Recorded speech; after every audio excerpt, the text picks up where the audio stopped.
Italy के पुलिया में 15 जून तक G7 समिट चलेगा, जिसमें भारत पहले ही शामिल हो चुका है। वैसे भारत G7 देशों का हिस्सा नहीं है, लेकिन उसके शिखर सम्मेलन में भारत को ज्यादातर समय बुलाया जाता है।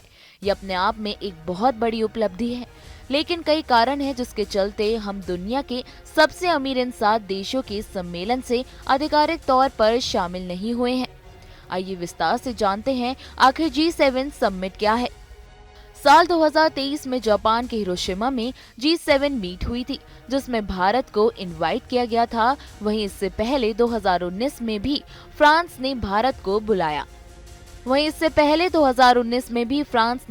को बुलाया। और अमेरिका भी भारत को आमंत्रित कर चुका है। ऐसा ज्यादातर मौके पर हो रहा है जब बेहद अहम कहलाने वाली G7 बैठक में मेजबान देश भारत को भी गेस्ट की तरह बुला चुके हैं। ये बात अलग है कि भारत अभी भी G7 गुट का हिस्सा नहीं है। G7 या ग्रुप ऑफ 7 दुनिया के कुछ सबसे समृद्ध लोकतांत्रिक देशों का समूह है, जिसमें America, United kingdom, Canada, France, Germany, Italy और जापान शामिल हैं। इन देशों का पहला जमावड़ा स्तर के दशक में हुआ था, जब 2 लड़ाइयों के बाद दुनिया महंगाई और डर से जूझ रही थी।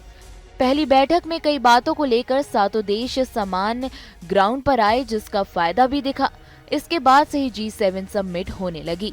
तब इसमें रूस भी शामिल था, लेकिन 2024 में विस्तारवादी नीतियों के हवाले से उसे इससे बाहर होना पड़ा।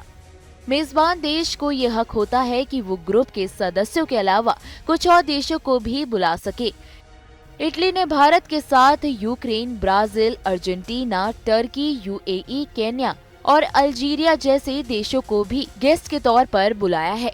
उनके अलावा वर्ल्ड बैंक, IMF और UN के चीफ भी आमंत्रित किए गए हैं। G7 भले ही दुनिया की सबसे उन्नत इकोनॉमीज का गुट माना जाता हो, लेकिन ये पुराने समय की बात हो गई।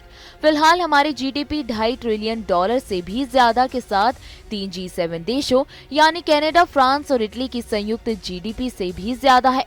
वेस्ट में जहां इकोनॉमिक ग्रोथ की संभावना ठहर सी चुकी है, वहीं भारत में ये लगातार ऊपर जा रही है। यही वजह है कि G7 देश इसे भारत के साथ जोड़ना चाहते हैं।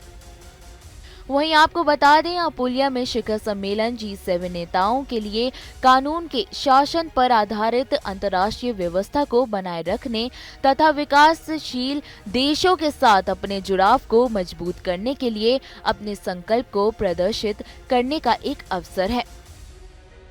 6 कार्य सत्रों के दौरान जिन मुख्य मुद्दों पर चर्चा होने जा रही है, आइए चलिए उन पर बात करते हैं।